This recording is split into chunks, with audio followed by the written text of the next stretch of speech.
Hey everybody, this is Eric Enge. I am live on the road here from the San Francisco Airport Marriott, that famous hub of video marketing in action.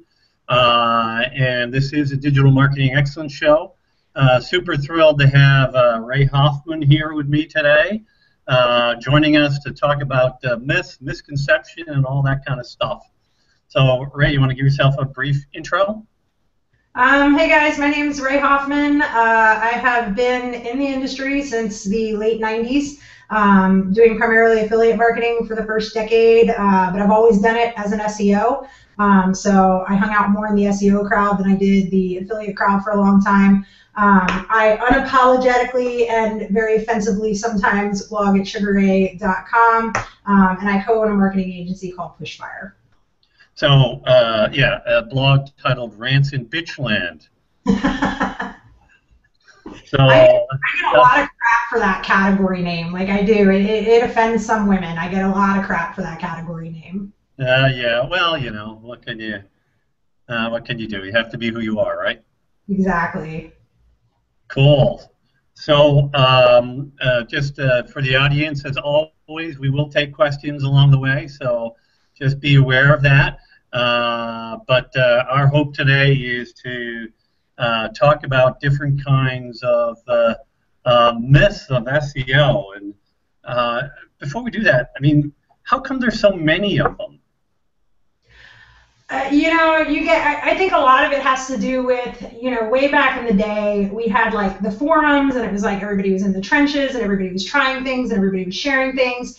And then blogs came out, and it kind of became very easy to read somebody else's blog post and repackage it as your own blog post. I think that a lot of times it starts with one article that's kind of off on things, especially if it's posted on a semi-authority site. And then you have a bunch of other, kind of up-and-coming SEO bloggers that see that and take it as gospel, and they write an article on it. So I think that's a way that it spreads sometimes, at least that I see. I'll see something that I don't necessarily agree with on like a larger site, and then the next thing you know, 14 blog posts have posted within 2 hours confirming it, and you're like, okay, you didn't test anything in the last 2 hours. So, I do think that that's a big part of it. And then I also think that there are a lot more people looking to, I'm trying to think of a polite way to put it, but basically make a name for themselves. And I think that we take too much verbatim. We take too much. I mean, I don't care, Eric, if you say it or if I say it, you should test it. And so I think that there's a lot less testing in the industry than there used to be. Yeah, no, I think that's true. And of course, the root of it is, since Google doesn't publish their algorithm, and we all understand why they don't do that, but it opens up so many doors for speculation. And I know I'm guilty of it. I love to speculate and take available data and try to piece it together, and I'm quite sure I get it wrong along the way too. I usually try to be clear when I'm speculating. But then you have some stuff which is just sort of patently is completely untrue, and we know it's untrue, that's still out there and survives for the longest time. Well, it's funny too. I think the age of articles sometimes come into play. I think people with very good intentions find an article on SEO and it's dated 2006, and that's not something that they really notice. So they read it and they think that that's still a tactic that's applicable or valid today. And then I think part of the other thing too is, Google with their propaganda that they like to spew out. And I think sometimes Google says the way they wish it was, rather than the way that it actually is. I think negative SEO is an example. For a long time, it was like Google didn't even want to acknowledge it was a thing. Recently they have, but it existed long before Google acknowledged it. And so, you'd be at a conference and a Google rep would go, well, I don't think negative SEO is something you need to worry about. And then there are 27 blog posts about how negative SEO doesn't really exist and can't really be done. And I read a blog post, and I apologize to whoever it was that read this blog post, because I don't think they post it, or at least I don't see them in my stream very often, so Lord help me, I can't remember who it was. I posted it on my Facebook page, though. It was something like the shortest blog post you'll ever read on negative SEO. If you do a search for that, it should come up. And the guy was just basically like, can you do SEO for a client site, mess it up, and get them banned? The answer is yes. So obviously you could do it for another site. You know, the only difference is the one guy's paying you. Right. Well, it's whether you're being paid by the site that you're doing it to, so to speak. Which is, it is one of those things that you're right. Google did push back against that for a long time, and I can remember times where I was like trying to, hey, I've got this really good example. I want to show you that it's happening to Matt or somebody else at Google, Matt Cutts or somebody else at Google, and it's like they never took me up on it, and it was like, but you know, it's just like something I had dug into, and I understood, kind of how it had happened. So it just it's a very frustrating sort of situation, and that's sort of we have this general landscape, right? We have lack of clarity about the algorithm. We have Google, as you said, positioning things that or putting out positioning statements that how they wish it was, right? Like we do a really good job of detecting all the spammy links, being one of those kinds of statements. And we have this environment where all kinds of people can write about whatever they want. I'm actually already kind of ready to give up. This sounds kind of hopeless to me all of a sudden. You can't make a living doing this stuff, can you? Okay, I guess you can. By the way, just so you know, I believe that's you can't see the whole link, but the link is in the event comments now. Somebody posted it up there. Shortest post on negative SEO you'll ever actually read. There we go. So that's the full title.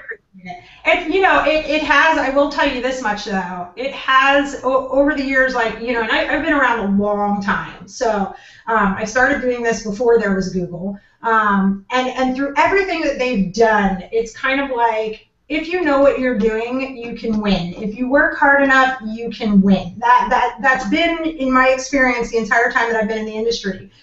That's been the way it's gone. Even, I used to be like a huge spammer back in the day. I started white hat, went black hat, then went back white hat.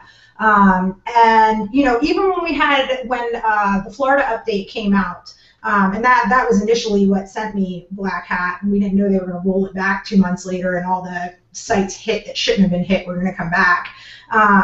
But it's always been every new spam fighting thing that they've implemented in the algorithm, blah blah blah. It's always been like, okay, so we have to give up that tactic and we have to do things the right way, right? But there was always a right way to do things. There was always an alternative every time that they launched something. It was like, okay, we can't do it that way anymore because that way's a shortcut, so now we need to move to this way.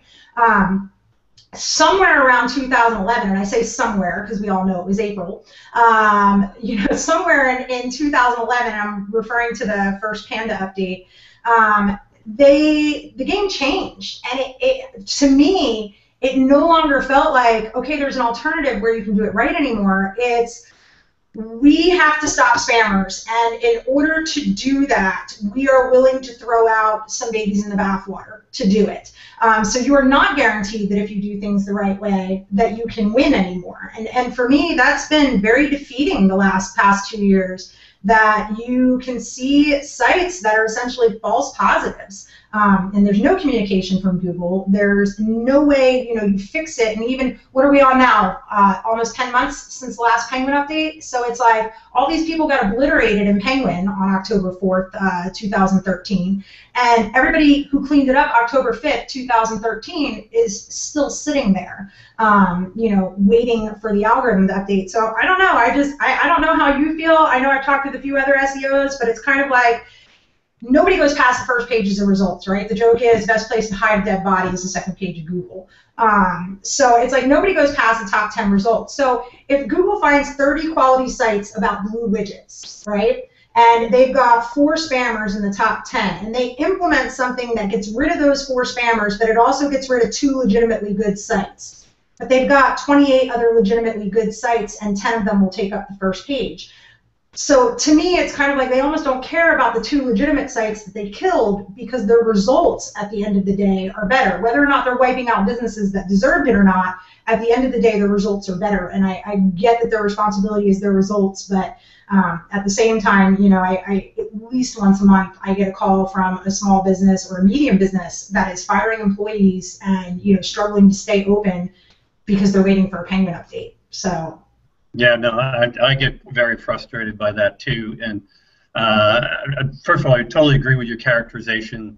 They are mapping their everything they do is about improving the overall quality of the results with what they would consider only acceptable collateral damage.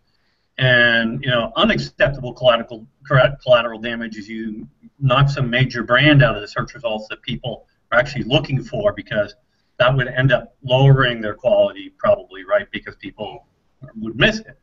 But if you're a small business, you can get caught, and you get caught 2 different ways. One is you're just totally a byproduct of it, and the other is that you just get bad SEO advice from somewhere else in the ecosystem who doesn't know what they're doing, or worse, doesn't care, is just trying to get a check from you and is just trying to do some stuff, and then they do all these things which they throw up thousands of poor quality pages or stuff like that, and then Google sees it and you get hit. It's a very frustrating thing. But I actually want to draw out the Penguin one a little bit more. Like you said, it's been 10 months since the last update. To me, Panda and Penguin are a little bit distinct in the sense that if you get hit by Panda, you can, if you do the right things, whatever they might be, that we know that are bad about Panda, at least that kind of has refreshes every month, right? With Penguin, with the long time between the updates, it's actually, to me, the first deliberately punitive thing that Google has done. You targeted, go sit in the corner, like, straight up. That's right. Because it always used to be a culture that if you did the wrong thing and you fixed it, they had a culture of letting you back in. So like when you get a manual penalty, there's a culture that you do the right things, you get back in. That seems, but with Penguin, they've kind of stepped past that. Yeah, it's, one of the things that I always question, and I tried, Danny somewhat asked a question that I was trying to get an answer out of Matt on at SMX Advanced, but so Matt said publicly several times that there's timers, certain penalties are timed, right? And so it's got an expiration date on it, and even if you don't do anything, the timer will go off, you'll come back in the results, but then Matt was real quick to say, but we'll probably catch you again real quick, and you'll have another penalty. And so my question on that, because you hear from so many people, and I know your initial question was about Penguin, and I know that I'm about to talk about manual penalties, and they're not one and the same, but they kind of are heavily related. So I apologize. I'll get back to Penguin in 1 second. But with the manual penalties, it's like you hear so many stories. Barry's blogged about it tons before over at Search Engine Roundtable, where people have the manual removed, but they don't come back. So they're no longer not in the top 1,000 or down at 998, but they seem like they're stuck on the 6th or 7th page, and no matter what they do, even though the manual's been lifted, they can't get the rankings back. And it's funny because I had 3 personal sites that were hit by Panda in the original iteration of Panda. Now, at least hold on. Let me rephrase that. It started to trend downwards after Panda, and it always bugged me that it wasn't the severe drop, right? But it right. started to trend downwards. And so these sites, like, they were all well ranking, and the one site, I looked at it and I'm like, there's no way that this site is being hit by Panda. Now, we did a lot of shady link building with that site, and I don't even want to call it, let's put it this way, in 2014 it's shady link building. In 2007 we were innovative. So we did a lot of link building, and I'm looking at it and I'm going, there's no way it's the content where it wasn't a thin content site, it wasn't a duplicate content site, but the links were absolutely shady. And so, I looked at it, and it bugged me that it coincided with the Panda update. Long story short, 20 months to the day when all 3 of those sites were hit, all 3 of those sites popped back into the top 5 for their keywords. Now, one of the sites I did nothing with. The other site, the one we knew was shady, we disavowed a lot of links for. And then the third one, we actually rewrote some content because we were considering that one, may have been affected by Panda. 20 months to the day. And there were multiple other people that commented that they saw that recovery on the same day. And Barry even went to Google because he had heard the rumblings and he had seen traffic graphs. Like, people were sending him like, look, this isn't, bump, it's straight up. And Google swore, Matt said on Twitter, they did nothing.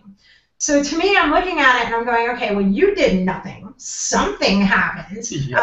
Because I went back into the top 5. It's on multiple sites. It's not just my sites, but here's the thing. These sites never had a manual in GWT. Never did they have a manual. But of course, they were all penalized prior to there being manual action notices in Google. John Mueller swears that even if you were penalized in manual in 2010 when they launched it, it would still be in the Google.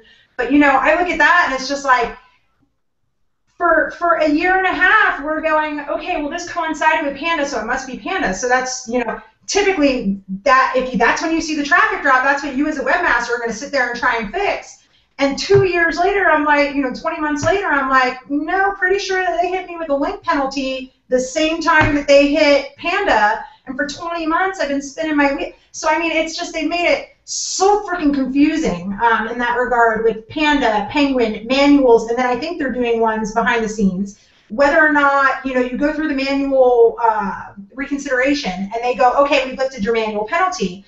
What I was trying to get clarification from Matt on was, does the timer get lifted? So if what you've done is, because he said the timer depends on severity, right? So if what you've done is 2 years in the corner and 3 months later you get that manual lifted, do you still spend the remainder 2 years in the corner? Yeah.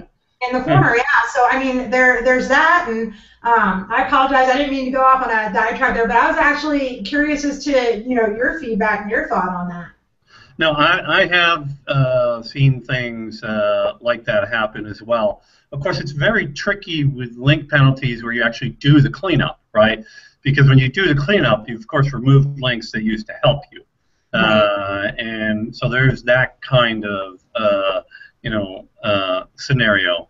But we have seen other sites where you clean up the links, the penalty gets removed, and then nothing seems to happen. So I have seen the traffic come back some of the time, but I've also seen some where it hasn't.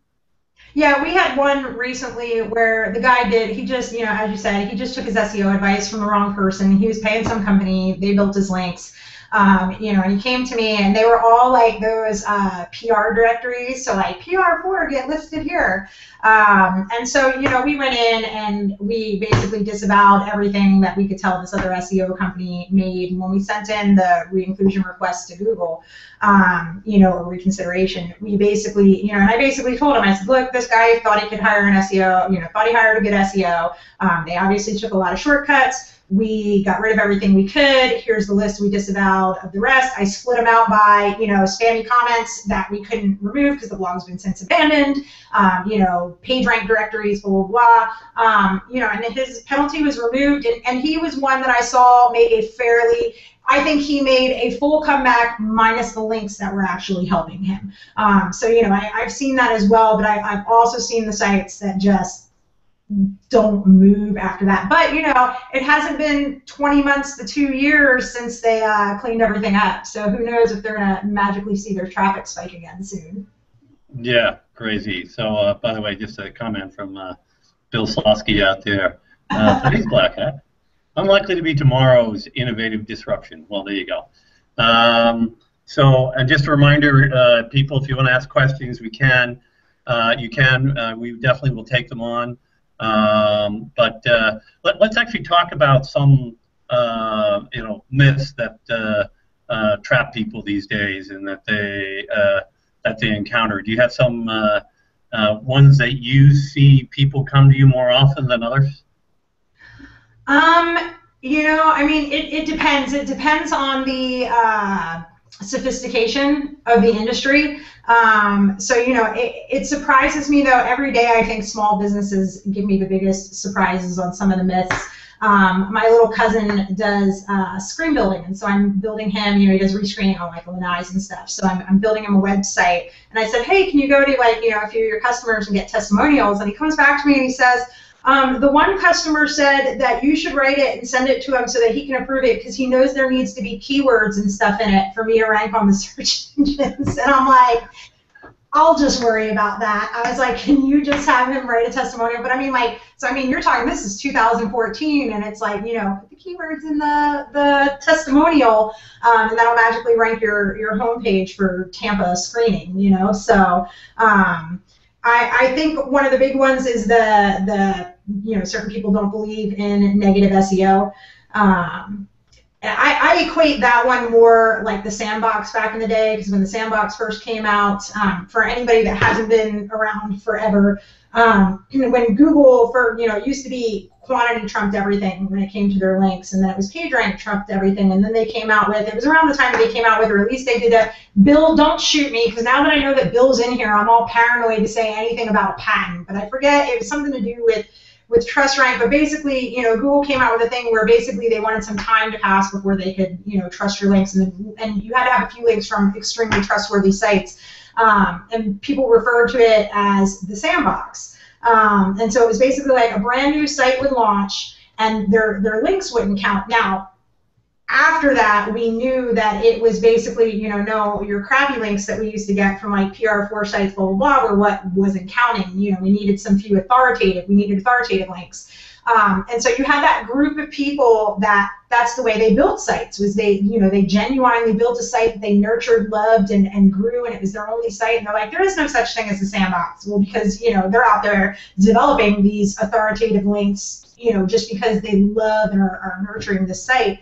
And then you had the rest of us that were like, well, I put up 10 sites a month, and normally when I aim 27 links at this, at this level, competition, I'm ranking at least top 5. And so there's a lot of argument in the SEO community as to whether or not that existed. I think negative SEO is along the same lines that if it hasn't happened to you, you just think there's no way that Google could allow that to happen, and because it's never happened to you personally, you think, oh, well, Google says that, they catch it, and that regular webmasters don't need to be worried.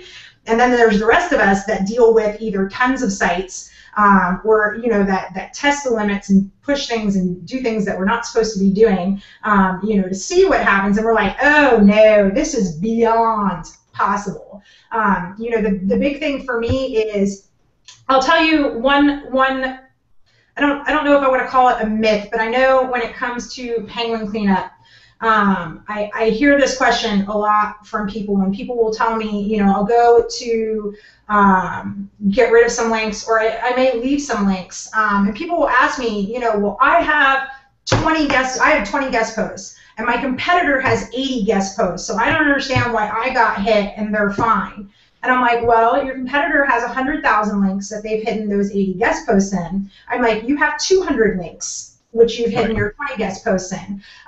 So I think the fact that bad links have to do with bad links, to me, is a myth. It has, in my opinion, more to do with the percentages.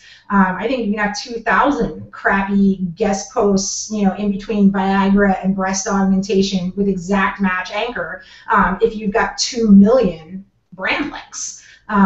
So I think people thinking that there's an exact number or a finite number, or a specific tactic that if you employ it, you will get hit. And to me, in my experience, and I welcome to hear yours, but for me, it's always been about the percentages. Yeah, there's no question that percentages is a part of it, but because when you look at those link profiles, you look at major brands. We'll go back to major brands. They all get tons of crappy links, right? But they have enough of those authoritative links coming in that it really it protects them from all of that, right? It seems to. But there's a cousin to what you were saying too, which is if you have the client who comes to you and they say, how come I'm not ranking higher than them? I have so much better, blah, blah, blah. I've been doing everything you say. They can't possibly be in front of me. You're giving me all the wrong advice. And it's like, okay, well, as soon as I get the blueprint for the Google algorithm, I'll unravel the actual reasons why that person is outranking you. But that doesn't change the fact that we still know we're giving you good advice, right? So yeah, I mean, well, and that would lead me to another myth, which is one that Google has, been the biggest champion of spreading, which is, just create good content, and a unicorn will carry you over the rankings rainbow as butterflies, swarm around you, and it's not enough. It's not a guarantee of rankings. Part of it is because, like we were talking about earlier, babies in bathwater, they're willing to kill 2 good sites if it takes 4 bad sites off their front page, as long as they're not big brands, and they have 10 good sites to put in their place. But I think that so many people are under the impression that, especially, and I hate to segment one group of people, because I do think that they come from all walks, but especially I think people who primarily have one site, that aren't consultants, so they're running their own site and doing their own SEO. And I think, that they look at it and say, they might think that, building great content, has gotten them through, it has, but they also only work on that one site. And so 8 hours a day, all day long, all they're doing is promoting that great content on that site. So I think that there's you can create very, very good content, but if you're not promoting that content, which is the sin in Google's eyes, you're not supposed to promote anything. People are just supposed to magically find your stuff and share it. But if you're not promoting anything, you can write all the good content in the world, it's not going to get you anywhere.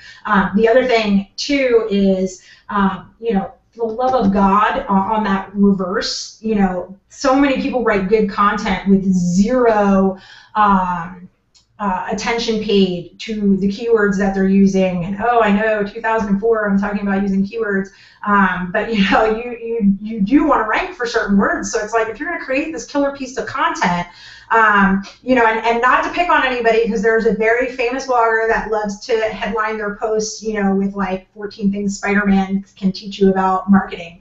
But 10 to 1 people, from my perspective, people aren't going into a search engine typing in what can Spider-Man teach you about marketing. So it's amazing how many times I still have to tell people in 2014 that you have 2 titles. You have the title that actually brings people, that's the attractive 14 things Spider-Man can teach you about marketing, and then you have that title tag that you have to change, to be something that people are actually going to be looking for. So sorry, and I started at A and went to, I think, T. That's the way it's supposed to work. The conversation is supposed to do all that. So yeah, no, I always, like, it drives me nuts when I hear that build a great site and everything else will take care of itself. You wouldn't have done that without Google, right? You would have done things to promote your business, and your success or failure would have depended on the promotion side. The history of business is littered with companies that had superior products that failed because another company with a not as good product did a better job of marketing themselves. I mean, the entire IBM PC revolution basically started with a company that had about the 4th or 5th best personal computer product on the planet, that being IBM, and then suddenly everybody had to be compatible with them. I mean, there were machines made by numerous other companies that were better, but IBM had a better marketing machine.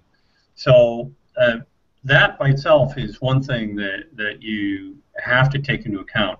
But even going past that, I mean, you mentioned keywords, right? We have search engines telling us, build sites for users, but not search engines. Well, okay, talk to me about schema.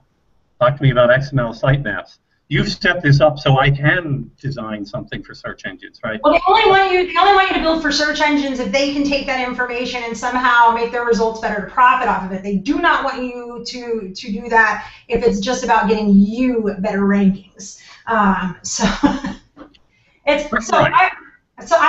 got one for you. I know that this is a topic you love, but I think that this is, I want to call it a myth, and I want to call it a problem with semantics. So I'm going to call it both of those in one, and I think it's a myth because of people looking either too far or not far enough into the semantics of thing, and that is that social has no effect on how you rank in search. And I know that's a favorite topic of yours. I have something to share with you, Pinterest specific, but if you'd like to start on that, see how I reversed that there for a second? Well, there you go.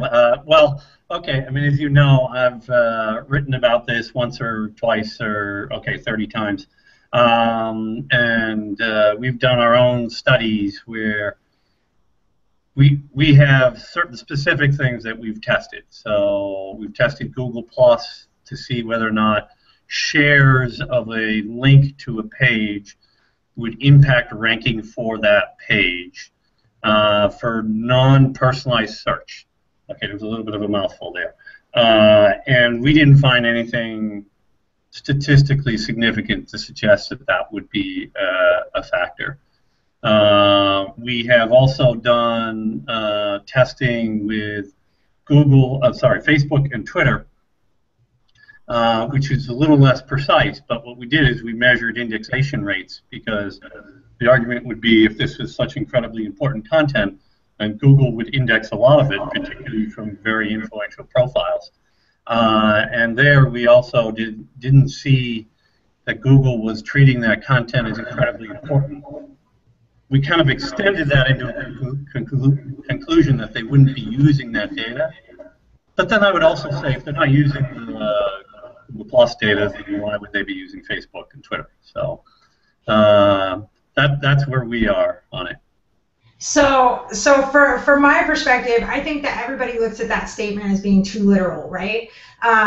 So, like, for instance, and I've blogged about this before, but, when Matt came out and said, +1s do not affect, your ranking in the search engines. And everybody went, oh, Google Plus has no effect on your search engine rankings. I was like, no, that's not what Matt said. What Matt said was that what you had just said, the study that you did which was with +1ing, like actual going to the article and going, share, I like this, I'm going to endorse this, would that increase the rankings of that page? And we also found that the answer was no. But there was a big difference between +1ing a page and surfing Google while logged into Google Plus, when Google has all this information about you, about your likes, your dislikes, personalization, things along those lines. So in the stuff that we ran and the stuff that we compared, being logged into Google and being an active Google Plus user significantly, depending on where you were searching and who you were connected with, if you were searching within an area that you were very active on Google Plus in, then we found it changed the results pretty heavily, like in the actual search result pages. So for instance, on Google Plus, I'm an SEO. I do a search for SEO software, logged into Google Plus as Ray Hoffman. I get way different results than if I do it from a proxy. And I had actually blogged about that with examples. So for me, the indirect effect of that, because then everybody's like, oh, so the 150 people you're friends with will see your articles, fantastic. And it's like, no. Google Plus for me is a place that I go to connect with influencers. I want to connect with influencers there. I want to interact with influencers there. I want to, as an example, let's say, I didn't know Max Minzer very well before I was on Google Plus. I was on Google Plus. I'm like, who is this kid? He is like everywhere. Because I punished myself and only used Google Plus for a week, so I got pretty down with the service for a week. And because it was, learning curve, and I didn't want to be bothered. So when you're bored enough that you remove the other social networks, you'll figure it out. And it was like, who is this kid? Blah, blah, blah. And, I was following some of his stuff, and I was looking at some of his videos, and I was like, oh, this is pretty good. And then, I think it was like a week and a half later, I was writing an article about something. And I typed in, I wanted to reference people to something on Google Plus, so that they could grab it. And I type it in, and the 3 guys that I've been looking at the most on Google Plus and blah, blah, blah, were within the top 5. I did a search from a proxy, and they weren't. So here I am, a blogger, right? I'm an influencer, authority in the SEO space, or journalist, whatever you want to call it. I'm looking for a resource, and these people are coming up because I'm more connected to them on Google+, which means they get a link from Sugar Ray.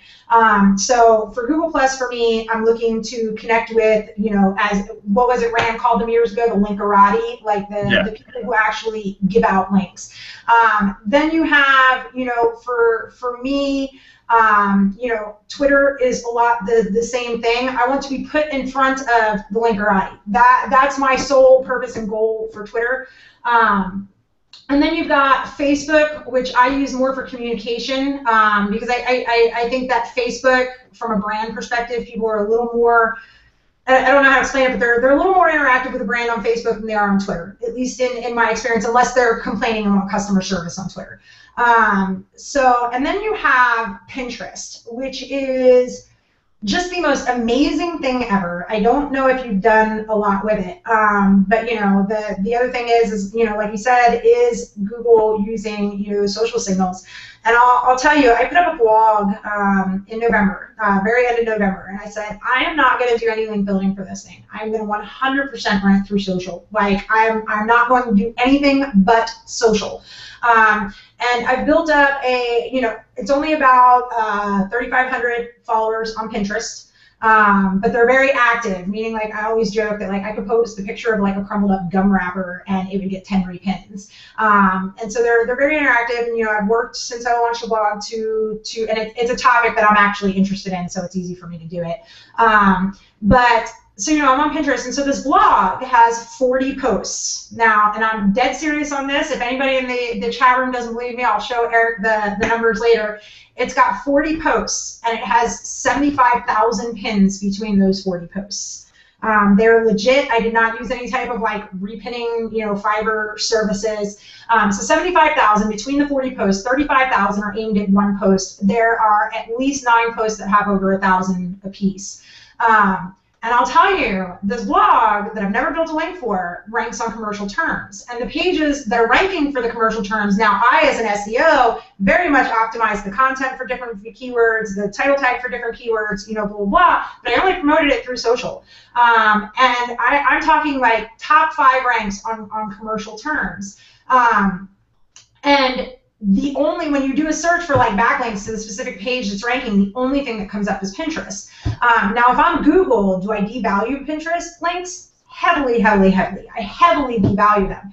If I'm Google and a page has 35,000 links from Pinterest, do I look at that page and go, that's probably a decent page? So I mean, it's, for me, I found direct value from being active on the social networks from a search perspective. I found an indirect by reaching the people who link, and I've also found the direct. And I think so many people, pin something on Pinterest and they're like, it got repinned 4 times, why aren't I ranking? But if you put out killer stuff and you put out stuff that's aimed at whatever social network that you're targeting, I've found that you've been able to get really successful results from an SEO perspective. Yeah, no, that's interesting. I've not tried, first of all, to do anything with Pinterest along these lines. And I think the big thing when you look at these is really whether or not Google can tell the identity of the people who are doing things, right? So if you're getting thousands of, be whatever it is, likes or tweets or pins, we'll leave Google Plus out of it for right now. If Google doesn't know who's doing it, then I can't see how they could do anything with that, because it could just be fun, right? And I don't know what the story is with Pinterest, if they're able to track that through. I certainly can understand that if they recognize someone who has an authoritative account and they're able to get something to happen with it, why they would want to credit that. But I think identity is the big question. And, I mean, I know with Facebook, people talk about likes all the time, and of course that's ridiculous because you can't even see a like. There's nothing to crawl to tell you whether you liked a piece of content, right? They can try to scrape a widget, but that data isn't going to be meaningful to them. But if there is a way that they are using it or are going to use it, it's going to be tied to more authoritative things taking place.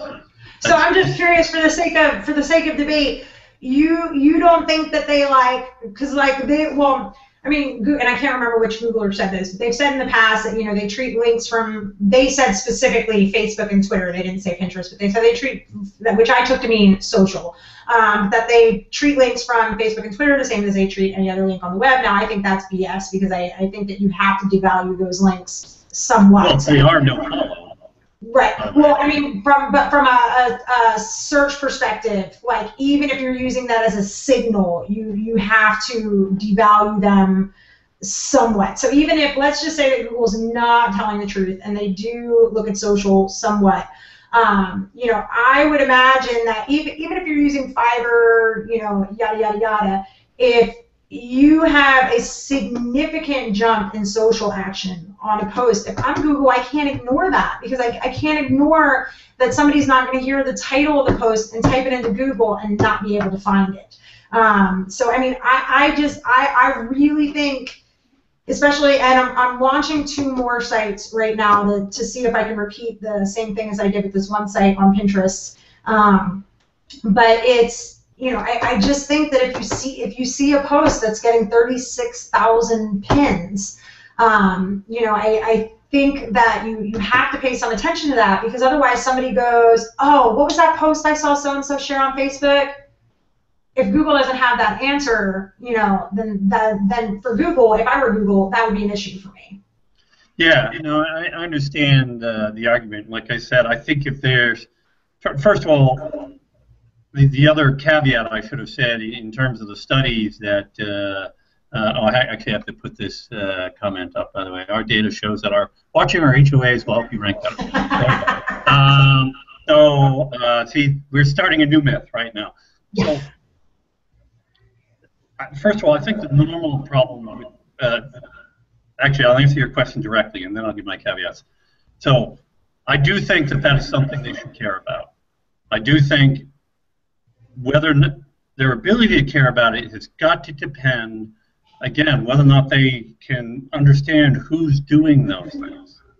Because it's just too easy to game, right? You can go easily get thousands of pins to something. And so they have to care about identity in this picture for it to be a useful signal. That's just my take on it.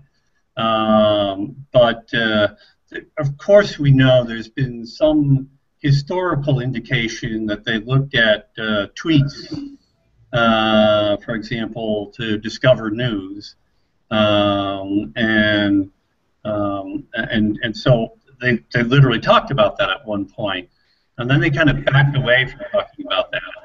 And this is where we get into the study that we just recently published, which shows that even for accounts with 1 million or more followers, indexation of tweets is relatively slow.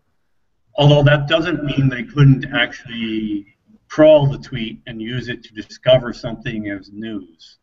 They could do that, and they might do that. I believe that they do that kind of thing as well, try to do some discovery of news, even though I said a little bit differently when we first published the Twitter study, but then I thought about the feedback that I got. But I think they're doing it in a pretty limited way. Yeah, and I don't think that they are looking at it and going, oh, this got 1,000 retweets, this must be important. But I think that, and then you can get really paranoid, and this is a myth. Please, if anybody's going to repeat that I said this, but actually, I don't want to call it a myth, call it raised paranoia. But, if you want to go into real tin hat mode, when you were saying that, who cares if a pin has 35,000 pins if Google can't tell who it's from, who's doing the pinning, then they don't know that it's legitimate. And the immediate conspiracy theorist in me went, well, the site's running Google Analytics, so they would know how many entries it's getting from Pinterest and how much people are spending time on site and how many of them are following links from my post to somewhere else. And again, that's totally conspiracy theory. So I'm not doing much to dispel myths here, am I? I'm like just adding to them. But you're trying to propagate them. Awesome. Yeah. This is the. Well, I've always been. I'm I've always been paranoid about stuff like that. Like always, always.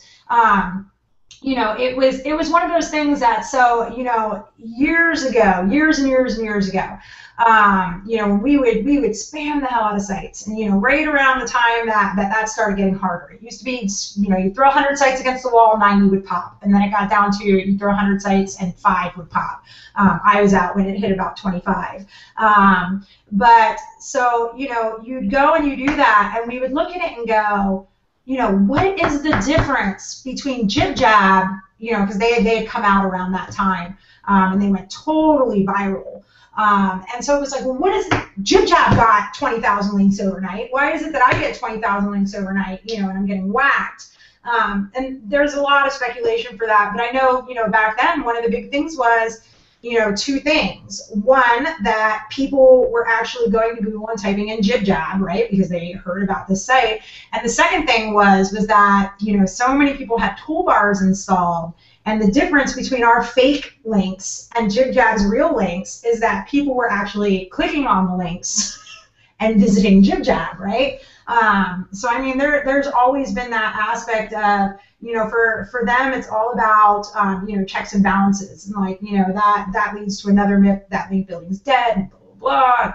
You know, yes, going out and finding 5 blogs and submitting a 350-word guest post with your anchor and anchor to 2 other companies, and making sure that you vary your anchors 65% to 35% brand to keyword. Yeah, that kind of link building's dead.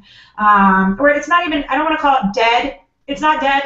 It still works. It's very risky. And for me, I don't want to put clients at that type of risk, or my own sites at that type of well, at least the ones I care about. The other ones I purposely put at that type of risk. But. The churn and burn, you don't mind? Yeah, you know, I don't do anything where like I blog spam or anything anymore. And like, don't get me, like, seriously, I pay for that. Like, to this day, when I get a spam comment on my blog, and I'm like, son of a, oh God, I used to do that to people.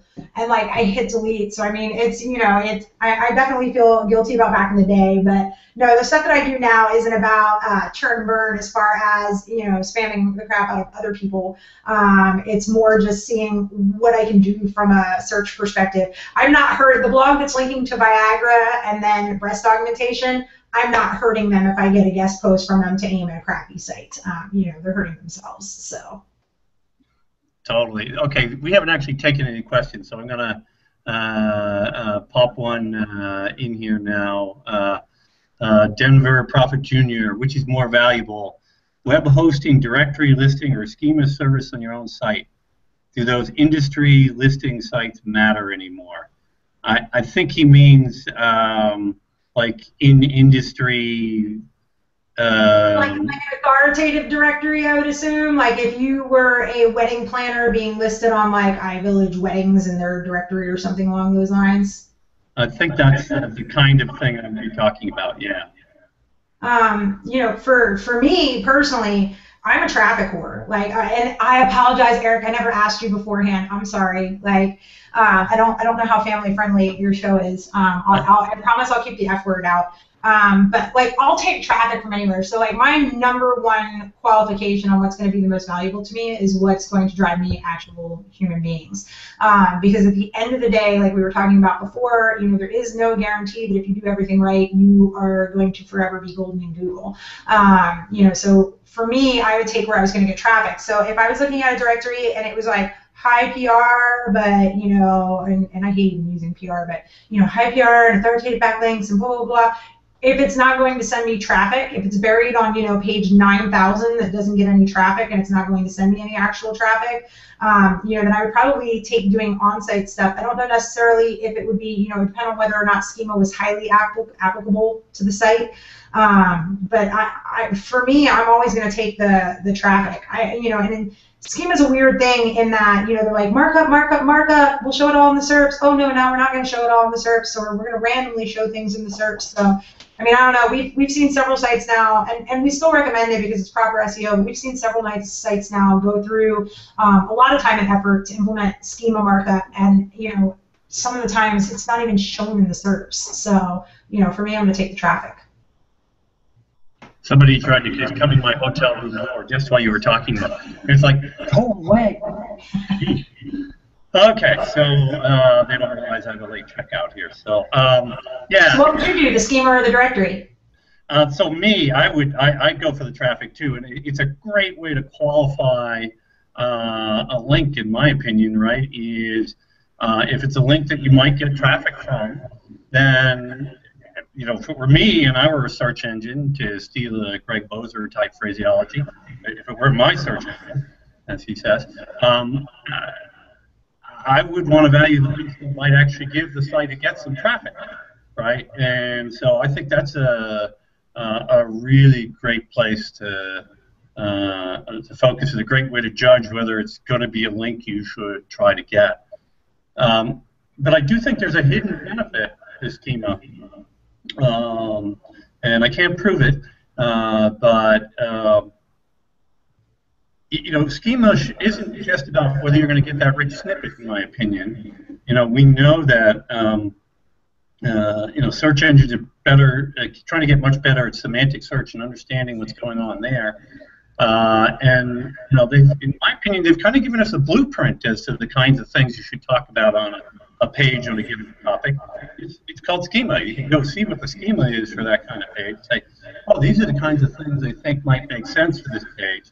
So I should probably make sure I have all those kinds of things on the page. And schema, so that's just one way to use it, even if you don't implement schema. I think that's a very smart way to use it that you don't hear a lot of people talking about. So kudos to you on that.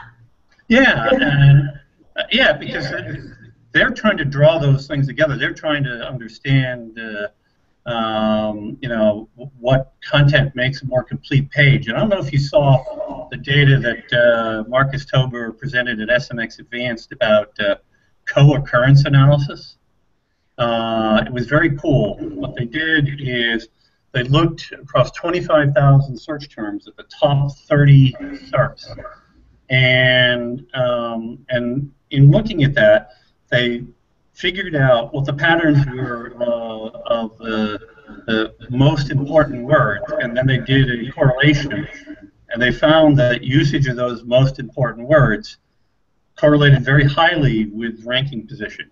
So it was kind of a very steady curve. Again, there's over 25,000 SERPs. So the reason why I bring that in is it kind of goes back to the next stage of the schema thought thread, which is this study from Search Metrics argues they're already using this as a ranking factor. Not proof. It's a correlation study. Oh, there's a myth. Well, and like I said, we still recommend, especially if they're e-com or they're a local business with, like, you know, open hours, close hours, etc. You know, we still recommend that people do it just because, you know, the code's there, the ability to do it is there. You never know when they will start using it or when it will start having a bigger effect for you. Also, you know, with what does Matt refer to it as? Wearable search. But you know, it may be used different, you know, as that becomes bigger as well. So we always recommend that everybody does it, but it's just, you know, if you were to look at me and be like, Ray, you can either get a link from a highly relevant directory from Sugar Ray, or you can put schema markup on Sugar Ray. I'm going to take the link every day of the week for my own personal blog. My answer might be different if, you know, I was an e-com retailer. So. Yeah, well, the links are dead myth. I think we've dealt with that one here. It's yeah, no, thank you. If they're dead for you, that's fine. It's more for me. I'm good with all of that. So another question. This one from Jason Chanel. Any thoughts on using freebase.com to list your business on? That's a fairly specific question. I have no idea what that is. Well, freebase.com is a database which is believed to be one of the sources that Google uses to feed the knowledge graph. But to be honest, I have not tested this myself, so I think we're going to draw a blank on your question there. Yeah, I was going to say we have somebody internally that deals with that more specializes in the knowledge graph. It's one of those things that search has become so complicated across all the channels that we tend to look at things, at least for us internally, almost like specialties, right? I'll have companies that come to me sometimes and they're like, we need to optimize for YouTube. And I'm like, then I'm going to refer you to this company and this company and this company because I don't do YouTube. And they're like, oh, well, we want SEO for YouTube. I'm like, I get that, but it's a totally different platform. And we actually have somebody that deals with knowledge base. So that was one of those. There were two things that when they started to become big, local SEO and knowledge base, that I was just like, nope. they are not ones that I want to dive into or get super familiar with. So totally different worlds. I agree. So and this isn't actually a question, but I got to throw it up here because is this the most important thing that Bing ever did? Maybe cutting a deal with Apple. It's mobile is like, so it's not wild west because it's like starting to come into its own, but it's kind of like, because the way that we look at mobile right now is you want to look something up, so you go to your iPhone, you open up Safari, and you run a search, right? But based on all the stuff, and I'm not, I'm actually not like the tech geek. I like hate change. Like, I think iPod was out for like 4 years before I got one because I didn't want to learn how to use it. And so, but my husband is like very, very into like, all the new tech stuff that's coming out. And it's kind of like, it is a big deal now, whether or not it's still going to be a big deal in 12 months. I mean, mobile's changing so fast. I think it was West that Google said that they expected mobile to overtake desktop for search this year, period, that more was going to originate from mobile than desktop. And then, Matt did this amazing demonstration at SMX Advanced with Google Now. And he definitely was not, whether or not Bing was the default search engine of iOS, had, definitely didn't have an impact on what he was doing with Google Now. So it's changing so rapidly. Like the internet from the first day that you got onto it, and we'll say the internet from let's say the internet from a marketing perspective, right? Which really, really began probably what most people would say mid-90s, as far as it getting more widespread. I came in, in the late 90s, and it's like, if you would have told us in 1999 that 15 years later, search was going to look the way the way it looked now, it kind of would have been like Back to the Future too. Like, there's no way that it was going to get that advanced that quick. The joke is that 1 year like being an internet marketer is like being a dog, right? So 1 year in real time is like 7 years in internet time because of how fast it moves. And I think mobile's going to move even faster. For me, one of the things, aside from obviously being mobile responsive, blah, blah, blah, everybody knows to do that. But, one of the bigger things that I'm trying to focus on is making sure that I have the opportunity to communicate directly with people through their mobile device. So, I think apps are going to be extremely important. They're important now, but they're going to increase in importance. Anytime that you can get somebody to download an app onto their phone so that you can push them when you want to talk to them versus having to have them remember about you and seek you out. I think for me personally, when I'm dealing with companies, we're more focused on, how do we get permission to enter your mobile world versus, getting them to find us through mobile, because I just think that it's going to change so fast. That said, I think it'll be a big deal for the next little bit here. Yeah, to me, the whole mobile thing, it's like, the mobile world is going to begin to dictate Google's decisions more than the desktop world. That's the implication. That's like, oh, whoa, wait a minute. What did you just say? And it's like,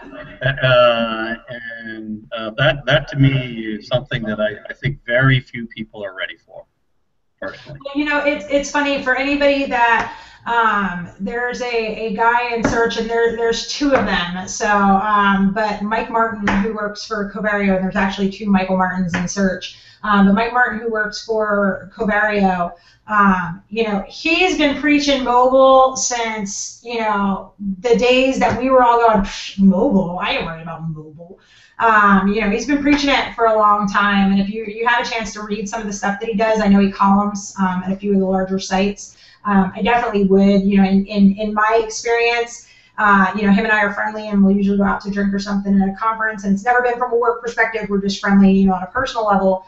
And it's like he'll be telling me stuff about mobile, and I'm like, shh. And like a year later, it's like, it happens. He was right. So he's definitely somebody I'd watch if you're looking at where mobile's heading. You know, he seems to have. It's one of those things. I call Aaron Wall a forecaster in SEO, and Mike Martin somebody that I consider a forecaster in mobile. Brad Geddes for AdWords. In fact, Mike Martin is the one who has written the update for the mobile section in the 3rd edition of The Art of SEO, which is getting close to completion. Thank God. But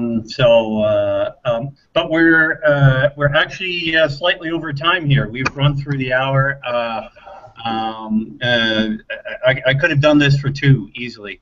Because it's like you get two old farts in a room, and it's like, you remember that time back in 1999 when they said this wasn't going to happen?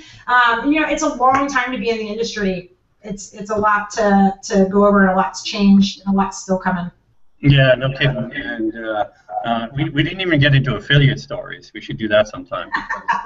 I've been doing an affiliate since 2002, so. I'm still doing it. I don't think I'll ever stop. I don't think I could ever stop. Like it is my first love. So. Totally. Any closing remarks you want to make before we call it a wrap? No, I just hope that everybody enjoyed listening to us go back and forth. And I wish we could take more questions, because I always hate when I talk the entire time and nobody gets to ask anything. But yeah, no, thanks a lot for having me on. I really enjoyed it. And like I said, I've been enjoying your hangouts, been seeing them all over the place. So. Great. Well, thanks so much for being on. Actually, just going to quickly throw up a last comment from Bill Slosky, which is just a little bit off the wall, but I wanted to acknowledge it because it's a really good point. Because it's another myth. Hummingbird and knowledge graph are not the same thing. We're not going to go into that in detail. Just wanted to put that up there since Bill points it out. And that was the theme of the show. Yes, thanks everybody for watching.